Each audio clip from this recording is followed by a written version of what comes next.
Hello friends, आज हम पढ़ने जा रहे हैं ज्योमेट्रिक प्रोग्रेशन। क्या पढ़ने जा रहे हैं हम लोग? Geometric progression. तो चलिए स्टार्ट करते हैं। तो ज्योमेट्रिक प्रोग्रेशन क्या होता है? ज्योमेट्रिक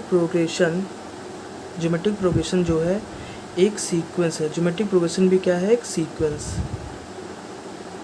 सीक्वेंस है जिसका कॉमन रेशियो हर सक्सेसिव या बोल सकते हैं इसको हम कॉन्जिक्यूटिव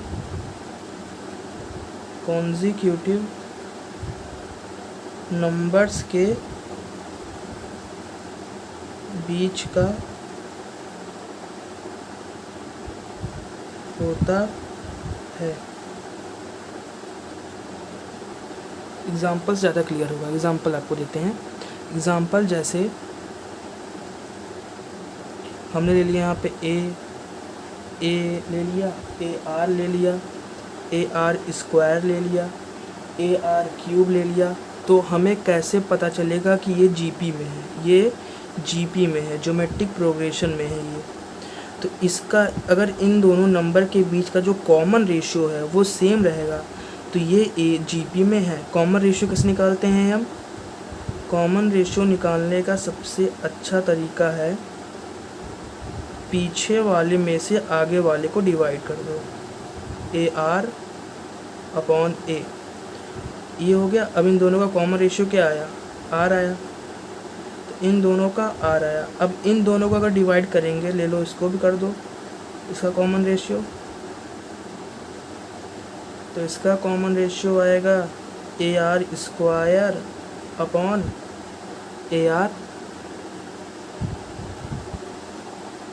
अपॉन ए आर कर दिए। तो इससे ये कैंसिल हुआ, इससे ये कैंसिल हुआ, ये आ गया आर। तो इन दोनों के बीच का भी कॉमन रेशियो क्या आया? आर। अगर इस तरह इसका भी निकालोगे, इसका भी आएगा आर। मतलब कि हर दो नंबर के बीच का जो कॉमन रेशियो है वो सेम आ रहा है। तो इसको हम क्या बोलेंगे? ये जीपी में है। ये किस में है? ये जीपी में है। अब कोई हमसे कहेगा इसका फर्स्ट टर्म क्या होगा, तो हम यहाँ लिख सकते हैं फर्स्ट टर्म इसका ए होगा। फर्स्ट टर्म इसका ए होगा। इसका कॉमन रेशियो क्या होगा? इसका कॉमन रेशियो तो अभी हम निकाल के आए हैं। इसका कॉमन रेशियो आर होगा। और जनरल टर्म कोई पूछा इसका क्या होगा, तो जनरल टर्म हम टी एन लिखते हैं। और जनरल टर्म इसका जनरल टर्म को लिखते हैं हम ए आर की power n minus 1। General term को हम इस तरह लिखते हैं। फिर उसके बाद आता है अब हमारा जीपी। हमने पूरा पढ़ लिया क्या क्या जीपी में होता है, क्या कैसे होता है। अब कोई हमसे पूछ लिया कि सम ऑफ n टर्म्स कैसे निकालेंगे, तो जीपी का सम ऑफ n टर्म्स निकालने का फॉर्मूला होता है sum of n terms of GP. Sum of n terms of GP, जैसे हमें ये जीपी दे दी गई है a plus a r square plus a r cube plus dot dot dot a r की पावर n माइनस 1।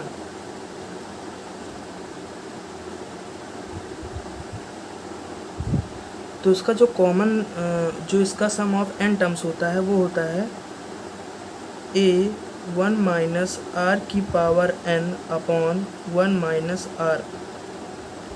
ये होता है sum of n terms of GP का निकालने का फॉर्मूला। अब कोई हमसे पूछा कि ये आया कैसे, तो इसको प्रूफ करने के लिए हम यहाँ पे क्या कर सकते हैं। देखो, प्रूफ करना है इसको। तो इसको प्रूफ करने के लिए पहले हमें दिया गया है ये कि हमें इसका सम ऑफ n टर्म्स निकालना है। तो हमने लिख लिया ए r square A r cube dot dot dot a r की पावर n माइनस 1। ये हो गया। अब हमें इसको प्रूव करना है। अब दूसरे में क्या करेंगे, इसी में r मल्टीप्लाई कर देंगे। इसी में क्या आर मल्टीप्लाई कर देंगे और इसको एक जगह छोड़ के लिखेंगे। तो यहाँ पे ए है, ए से मल्टीप्लाई करें ए आर हो गया, आर से मल्टीप्लाई करें फिर यहाँ पे क्या है ए आर स्क्वायर हो गया, फिर ए आर क्यूब हो गया, फिर ऐसे dot dot dot a r की पावर n-1 हो गया और क्या हो गया ए आर की पावर n हो गया। इसको हमने मल्टीप्लाई किया तो इतना आया। अब बस कुछ नहीं करना है, इन सब को माइनस कर देना, यहाँ पे जीरो करके यहाँ माइनस कर दो। तो ए आर से a r cancel, a r square से a r square cancel, a r cube से ए आर क्यूब कैंसिल और ए आर की पावर n-1 से ए आर की पावर n-1 कैंसिल। अब क्या बचा, अब बचा हमारा s माइनस आर एस, ये बचा। तो यहाँ पे क्या आ गया हमारा बचा a और a r की पावर n बचा, तो a माइनस ए आर की पावर n इतना बचा। उसके बाद क्या करना है, अब यहाँ से s क्या करना है कॉमन ले लेना है और यहाँ से a कॉमन ले लेना है। तो चलिए यही कर देते हैं। यहाँ से हमने s कॉमन ले लिया तो यहाँ बचा 1 माइनस आर, यहाँ से हमने a कॉमन ले लिया तो बचा यहाँ पे 1 माइनस आर की पावर n, ये हो गया। तो हमें क्या निकालना है, सम ऑफ n टर्म्स निकालना है। s हमने कॉमन लिया तो यहाँ बचा 1 माइनस आर और यहाँ हमने a कॉमन लिया तो बचा यहाँ पे 1 माइनस आर की पावर n। तो यहाँ पे सम ऑफ हमें n टर्म्स ऑफ जीपी निकालना है, तो सम ये क्या हो जाएगा 1 माइनस आर की power n upon 1 minus r. ये प्रूफ भी हो गया कि sum of n terms of GP कैसे निकाली जाती है। उसके बाद आता है हमारा, अब जैसे एक और एग्ज़ाम्पल ले लीजिए जीपी का एग्ज़ाम्पल एक और दे दिया गया हमें a की पावर n a की power n-1 b square a की power n-2 dot dot dot b की power n-1 into a plus b की पावर n। तो कोई हमसे पूछा कि इसमें फ़र्स्ट टर्म क्या होगा, तो फर्स्ट टर्म तो निकालना बहुत ज़्यादा ही आसान है। फर्स्ट टर्म क्या होगा a की पावर n ही होगा। कोई हमसे पूछे इसका कॉमन रेशियो क्या होगा, तो कॉमन रेशियो भी निकाल लें। इसका कॉमन रेशियो क्या हो जाएगा, पीछे वाले में से आगे वाले को डिवाइड कर दो, उड़ा दो, तो ये क्या हो जाएगा b अपॉन a, ये हो जाएगा इसका कॉमन रेशियो। फिर कोई हमसे पूछा कि नंबर ऑफ टर्म्स क्या होगा, इसमें बहुत बच्चे गलती करते हैं, मेरे दोस्त भी इसमें गलती करते हैं कि नंबर ऑफ़ टर्म्स क्या होगा, सब बोलते हैं n होगा, नहीं नंबर ऑफ़ टर्म्स इसमें क्या होगा n+1 होगा। नंबर ऑफ़ टर्म्स इसमें क्या होगा n+1 होगा। अब इसी पे एक क्वेश्चन जेईई मेंस में आया है, उसको देख लेते हैं। तो जेईई मेंस का भी क्वेश्चन देख ही लेते हैं अब इसी लगे हाथ। जेईई मेंस 2020 में ये क्वेश्चन आया है, इफ़ 2 की पावर 10, 2 की पावर 9, 3 की पावर 1, 2 की power 8, 3 square plus dot dot dot 2 into 3 की पावर 9 प्लस 3 की पावर 10 इंटू सम ऑफ -2 की पावर 11 ये दिया गया है। तो हमें पूछ रहा है देन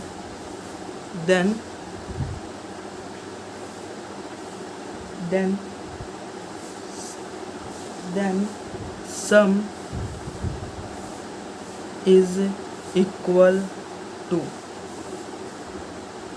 सम किसके इक्वल है, s किसके इक्वल है, s पूछ रहा है s किसके इक्वल है, 2 इंटू 3 की पावर 11 के कि 3 की पावर 11 माइनस 2 की पावर 12 के कि 3 की पावर 11/2 प्लस 2 की पावर 10 के या 3 की पावर 11 के, किसके बराबर है ये सब। चलिए सॉल्व करते हैं। अब हमें जो जीपी दी गई है, ऑब्वियस सी बात है जीपी है ये, तो जो जीपी हमें दी गई है इसका अगर हमें फर्स्ट टर्म निकालना हो तो फर्स्ट टर्म क्या होगा 2 की पावर 10 होगा।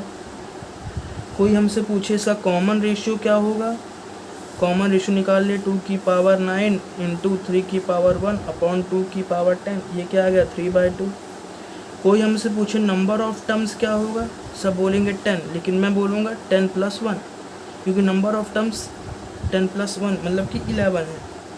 ये हो गया। फिर उसके बाद ये सब होने के बाद अब सम ऑफ टर्म्स का फॉर्मूला लगा दिया जाए। तो सम ऑफ टर्म्स का फॉर्मूला लगाया जाए, तो यहाँ पे हमें पता है कि सम ऑफ टर्म्स का फॉर्मूला हमको पता है, ऊपर लिखा भी है a1 - r की पावर n अपॉन 1 - r। तो यहाँ पर a क्या है, a यहाँ पर फॉर्मूला लिख देते हैं 1 - r की पावर n अपॉन 1 - r, ये है। यहाँ पर a क्या है 2 की पावर 10, यहाँ पर 1 - r क्या है 3/2 की power n, n is number of terms कितना है 11 है, अपॉन 1 - 3/2, ये हो गया। अब इसको हमें सॉल्व करना है, कितना आएगा। तो चलिए सॉल्व करना स्टार्ट करते हैं दूसरे पेज में। हाँ, तो जो मैंने पीछे इक्वेशन लिखी है उसको अगर ध्यान से देखें आप, तो अब उसके हिसाब से हो जाएगा ये 2 की पावर 10, और उसको हम लिख सकते हैं 3 की पावर 11 अपॉन 2 की पावर 11 माइनस 1। हम इस तरह लिख सकते हैं, इसको इस तरह लिख सकते हैं।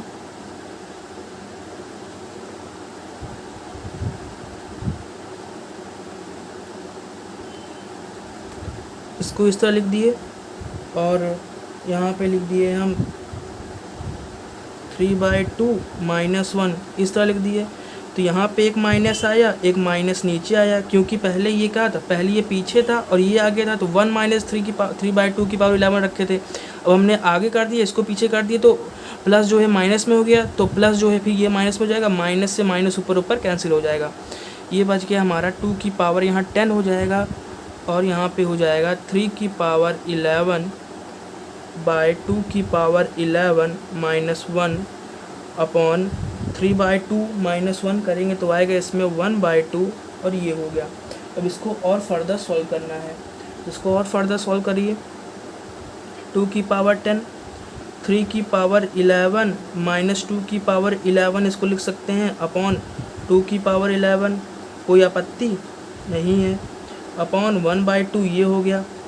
अब 2 की पावर 10 नीचे आएगा तो माइनस में हो जाएगा, तो 3 की पावर 11 माइनस 2 की पावर 11 अपॉन 2 की पावर 1 हो जाएगा, 11 माइनस 10, और ये क्या है 1/2, सबको पता है। तो अब यहाँ लिख सकते हैं इसको 3 की पावर 11 माइनस 2 की पावर 11 अपॉन 2 इंटू इंटू क्या हो जाएगा 2/1, इससे ये कैंसिल हो गया।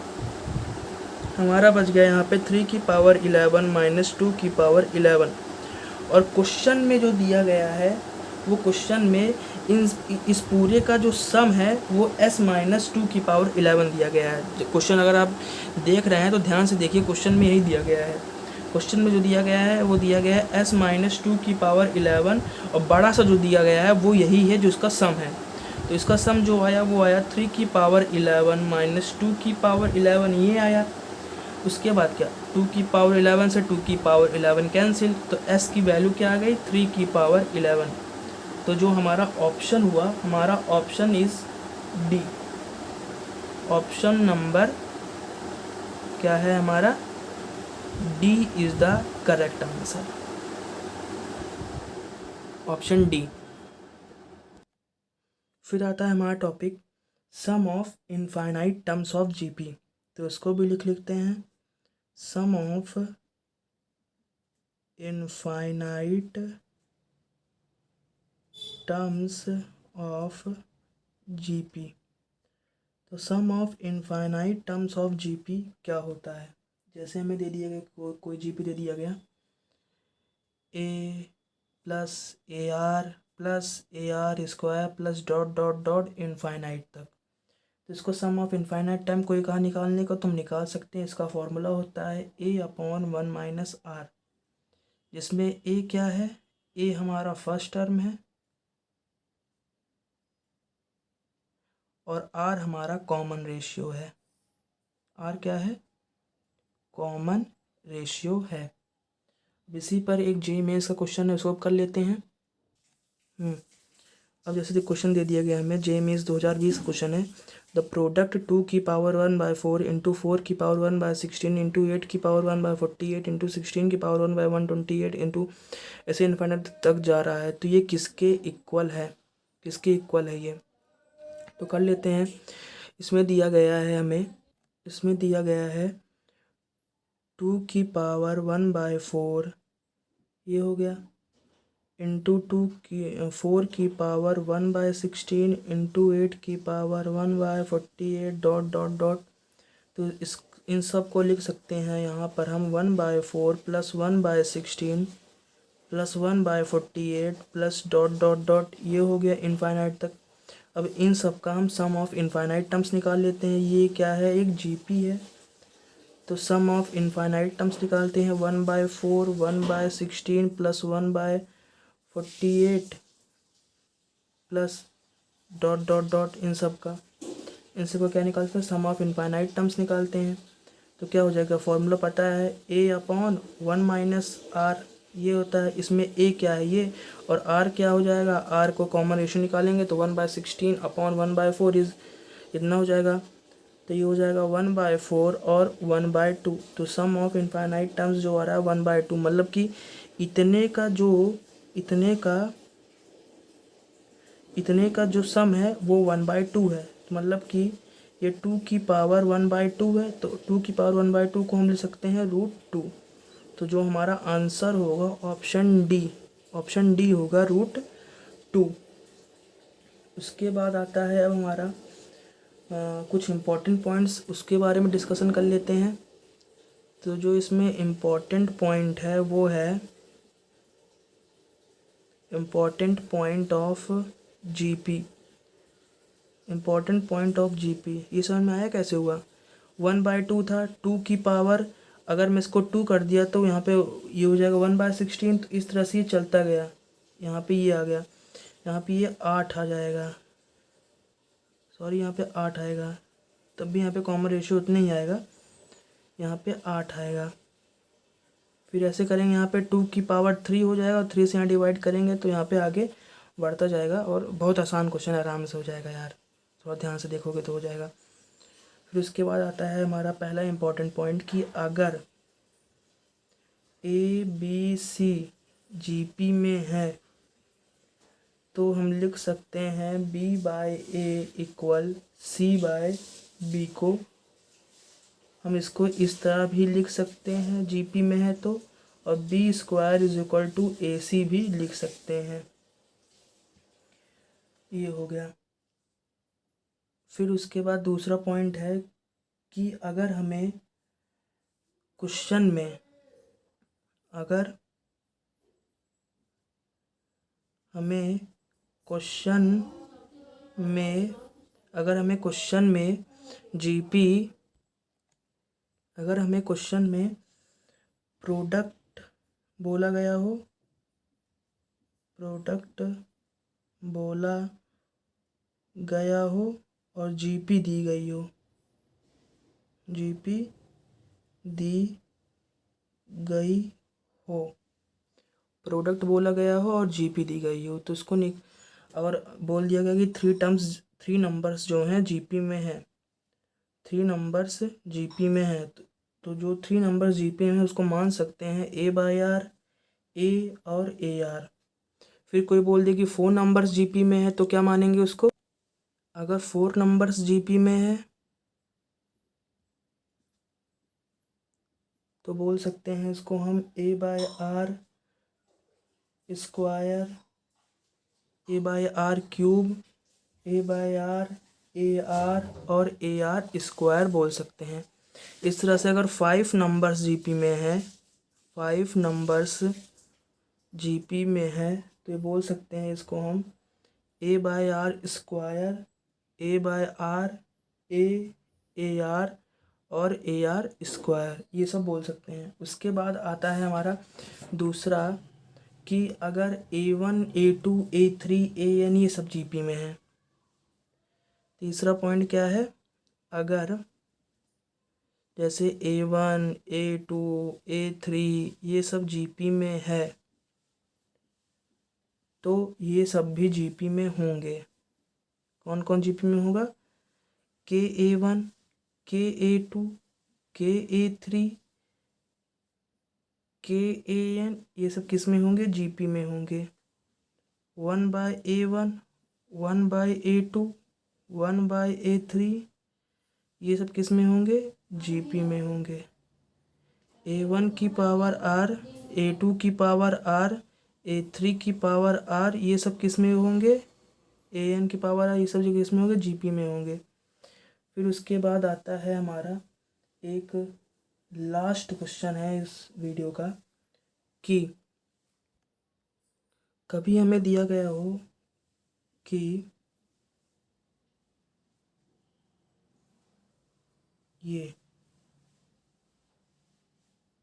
कुछ ऐसा दे दिया गया हो n टाइम्स, फिर बोला गया हो कि इसका आप वैल्यू बताओ, इसकी वैल्यू क्या होगी। तो इसकी वैल्यू निकालने का सबसे अच्छा तरीका है, फॉर्मूला इसका एक आता है, एक ट्रिक आती है, α/9 10⁻n-1। इससे आप इसकी वैल्यू निकाल सकते हैं। जैसे कोई दे दिया गया कि 5 × 5 × 5 × 5 दे दिया गया, तो अल्फ़ा की जगह हम क्या रखेंगे? 5 रखेंगे अपॉन 9। 10⁻n क्या है कि कितनी बार 5 है? 1 2 3 4 5 बार 5 है। 10⁻5 - 1, ये इसकी वैल्यू हो गई सीधा। NCERT में ऐसे क्वेश्चंस हैं, आपको देखने को मिलेंगे ऐसे क्वेश्चंस NCERT में।